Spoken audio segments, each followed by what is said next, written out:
Hi everyone, this is Shann and welcome back to another video. So today I'm back with this fill-in tutorial. So I'm going to be using the Religion Nail Products Monomer, which is a primeless liquid. So I'm going to use this, and I'm going to use my Mia Secrets Clear Acrylic. So if you would like to see how I do my fill-ins, then just keep on watching. So I went ahead and removed my previous design and did my prep work off camera because I do plan on doing an updated prep routine video. So I'm just going to hop right in.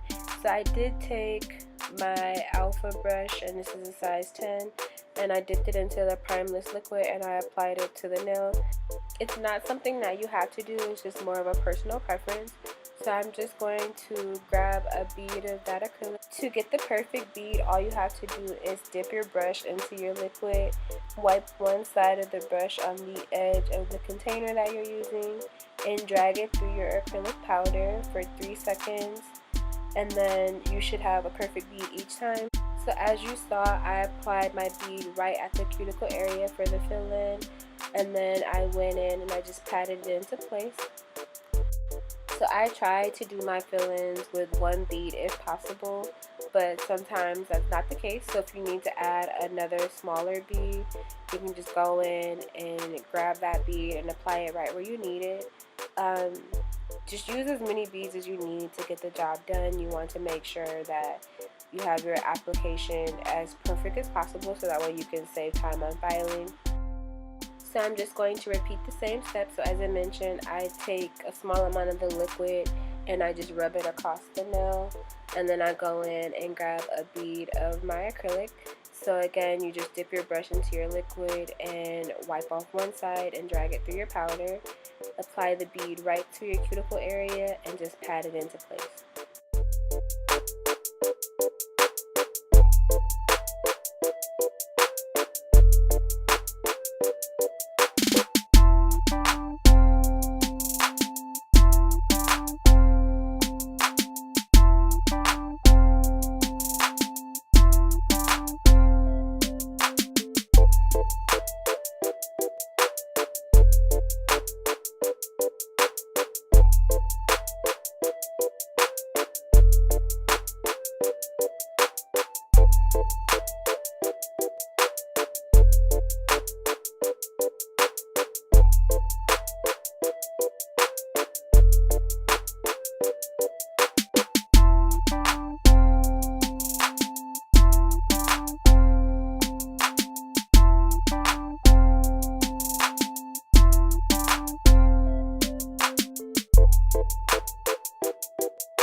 this is how the nails look after all the acrylic is applied and it's all set.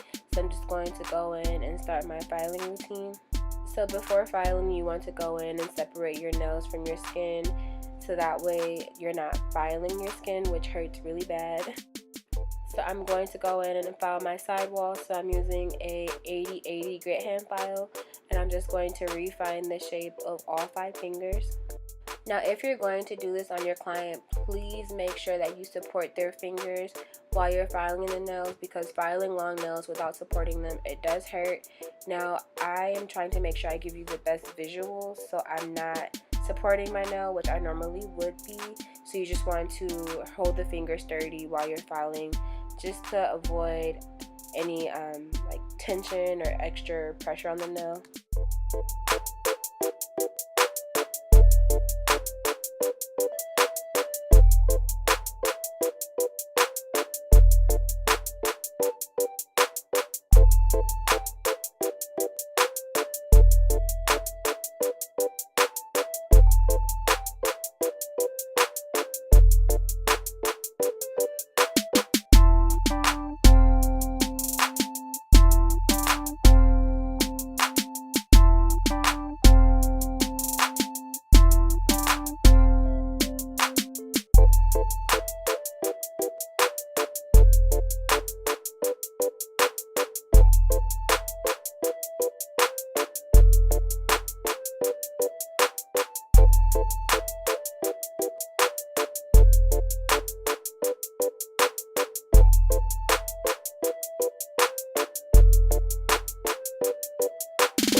After refining the shape of all 5 fingers, I'm just going to go in and file my cuticle area. So I'm using a fine drill bit, and I'm using my drill on a medium speed, and I'm just going to go over the cuticle area of all 5 fingers. Now, for filing the cuticle area, you want to make sure that you file until you can clearly see where your cuticle is, where your natural nail is, and when your acrylic begins. That way you can ensure that you don't have any acrylic on your cuticle area, which does cause lifting. I also use this drill bit to file over the surface of the nail as well, just to make sure everything is completely smooth.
for buffing, I'm going to go in and use this cross-cut drill bit, and I purchased this from Atwood Industries, and it takes the place of using a normal buffing block. So I'm just going to go over the cuticle area with this, and then I'm going to use it to buff over the entire surface of each nail.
So after buffing, I'm just going to go in and take some alcohol on a no lint wipe, and I'm just going to remove the dust from each of the nails, so that way you can see the final result. Now my nails are prepared for any gel polish application or any designs that I would like to do. So if you enjoyed this video, don't forget to like, comment, and subscribe, and stay tuned for more videos. Bye guys.